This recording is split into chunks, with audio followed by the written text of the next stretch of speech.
Você se pergunta como um candidato com tão poucas qualidades e com tantos defeitos pode conseguir o apoio quase que incondicional de grande parte da população?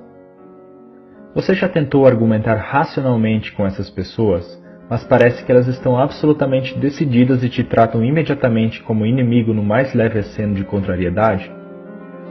Até sua tia, que sempre foi fofa com você, agora ataca seus posts sobre política no Facebook? Pois bem, vou te contar uma história. O principal nome dessa história é um sujeito chamado Steve Bannon. Bannon tem uma visão de extrema-direita nacionalista. Ele possuía um site no qual expressava seus pontos de vista, que flertavam com o machismo, com a homofobia, com a xenofobia, entre outros. Porém, o site era de pouca visibilidade, e seu sonho era de que suas ideias se espalhassem com mais força em todo o mundo. Para isso, Bannon contratou uma empresa chamada Cambridge Analytica. Essa empresa conseguiu dados do Facebook de milhões de contas de perfis por todo o mundo, de todo tipo de dado acumulado pelo Facebook, curtidas, comentários, mensagens privadas. De posse desses dados e utilizando algoritmos, essa empresa poderia traçar perfis psicológicos detalhados dos indivíduos. Tais perfis seriam então utilizados para verificar quais indivíduos estariam mais predispostos a receber as mensagens. Aqueles com disposição de acreditar em teorias conspiratórias sobre o governo, por exemplo, ou que apresentavam algum sentimento de contrariedade ao cenário político atual. A estratégia seria fazer com que esse indivíduo suscetível a essas mensagens mudasse seu comportamento, se radicalizasse. Como as pessoas passaram a receber as notícias e a perceber o mundo principalmente através das redes sociais, não é difícil manipular essas informações. Se você pode controlar as informações que uma pessoa tem acesso, você pode controlar a maneira com que ela percebe o mundo, e com isso, influenciar a maneira como se comporta e age. Posts no Facebook podem te fazer mais feliz ou triste, te deixar com raiva ou com medo. Os algoritmos sabem identificar as mudanças no seu comportamento pela análise dos padrões de suas postagens, curtidas e comentários. Assim, indivíduos com perfis de direita, em seu tradicional discurso não gostam de impostos, foram radicalizados para perfis paranoicos em relação ao governo e a determinados grupos sociais. A manipulação poderia ser feita, por exemplo, através do medo, com o bordão, o governo quer tirar suas armas. Esse tipo de mensagem estimula um sentimento de impotência e de incapacidade de se defender. Estimula também um sentimento de somos nós contra eles, o que fecha a pessoa para argumentos racionais. Sites e blogs foram fabricados com notícias falsas para bombardear diretamente as pessoas influenciáveis por esse tipo de mensagem. Além disso, foi explorado também o sentimento anti-establishment, anti-mídia tradicional e anti-tudo isso que está aí. Quando as pessoas recebiam várias notícias de forma direta e não viam essas notícias repercutirem nos jornais, chegavam à conclusão de que a grande mídia mente e esconde a verdade da qual elas agora sabem. Se antes a mídia tradicional podia manipular a população, a manipulação teria que ser feita abertamente aos olhos de todos. Agora todos temos telas privadas que nos mandam mensagens diretamente. Ninguém sabe que tipo de informação a pessoa ao lado está recebendo ou quais mensagens estão construindo sua percepção de realidade. Com esse poder nas mãos, Bannon conseguiu popularizar entre os jovens a alt-right, movimento de extrema-direita americano, que resultou nos protestos Unite the Right no ano passado em Charlottesville, Virgínia, e que tiveram a participação de supremacistas brancos. Bannon trabalhou na campanha presidencial de Donald Trump e foi estrategista de seu governo. A Cambridge Analytica trabalhou também no referendo do Brexit, que foi vencido principalmente por argumentos originados de fake news. Quando a manipulação veio à tona, Mark Zuckerberg foi chamado ao Senado americano para depor. Para quem entendeu o que houve, ficou claro que a democracia da nação mais importante do mundo havia sido hackeada. Mas os congressistas pouco entendimento tinham de mídia social, e quem estaria disposto a admitir que a democracia pode ser hackeada através da manipulação dos indivíduos? Zuckerberg estava apenas pensando em estabelecer um modelo de negócio lucrativo com a venda de anúncios direcionados.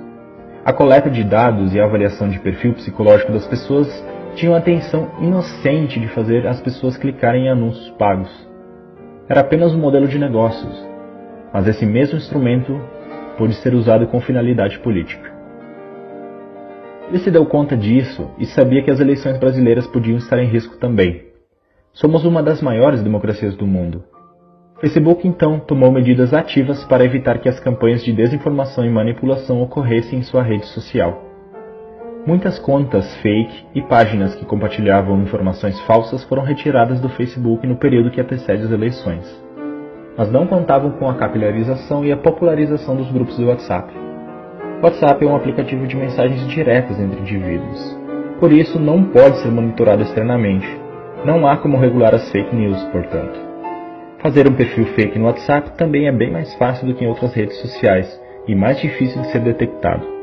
Lembra do Steve Bannon, que sonhou com o retorno de uma extrema-direita nacionalista forte mundialmente?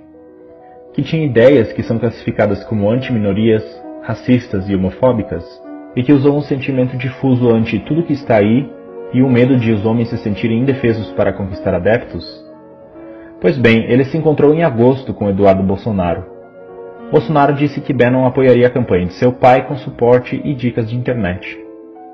Bannon é agora um consultor eventual da campanha. Bolsonaro é o candidato ideal para ele, porque compartilha suas ideias no cenário ideal, um país passando por uma grave crise econômica e com a população desiludida com sua classe política. Logo depois de manifestações de mulheres nas ruas de todo o Brasil e do mundo contra Bolsonaro, o apoio do candidato subiu, entre o público feminino, de 18% para 24%. Um aumento de 6 pontos depois da grande parte das mulheres se unir para demonstrar sua insatisfação com o candidato. Isso acontece porque, de um lado, a grande mídia simplesmente ignorou as manifestações e, por outro, houve um ataque preciso às manifestações através dos grupos de WhatsApp pró-Bolsonaro.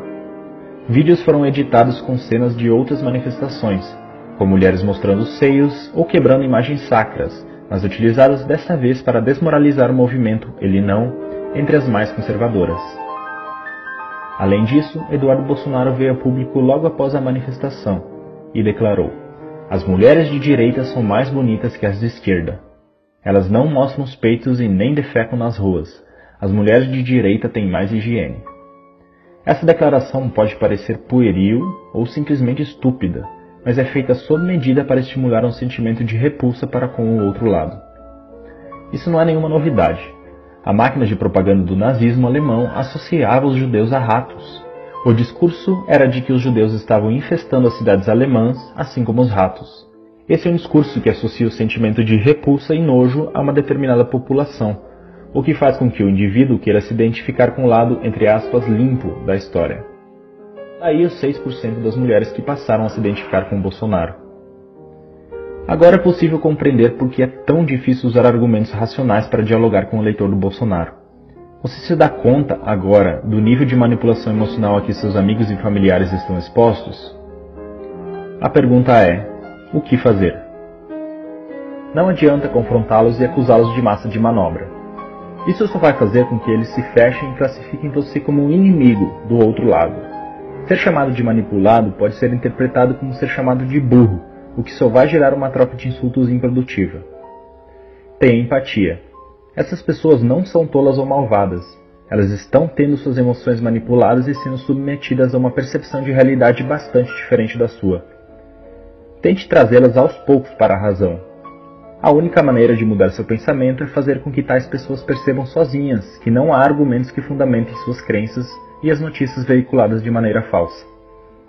Peça para que a pessoa defenda racionalmente suas opiniões políticas. Esteja aberto para ouvi-la, mas continue sempre perguntando mais e mais, até ela perceber que chegou num ponto em que não existem argumentos para responder. Pergunte, por exemplo, por que você decidiu por esse candidato? Por que você acha que ele vai mudar as coisas? Você acha que ele está preparado? Você conhece as propostas dele? Conhece o histórico dele como político? Quais realizações dele você aprova? Se perceber que a pessoa não está pronta para debater, retire-se da discussão. Não agrida nem ofenda. Isso é um comportamento que radicalizaria o pensamento do somos nós contra eles. Tenha em mente que os discursos que essa pessoa acredita foram incutidos nela de maneira que houvesse uma verdadeira identificação emocional, se tornando uma espécie de segunda identidade. Não é de uma hora para outra que se muda algo assim. 2 das mais importantes democracias do mundo já foram hackeadas, utilizando tais técnicas de manipulação. O alvo atual é o nosso país. Não vamos deixar que essas forças nos joguem uns contra os outros, rasgando nosso tecido social de maneira irrecuperável.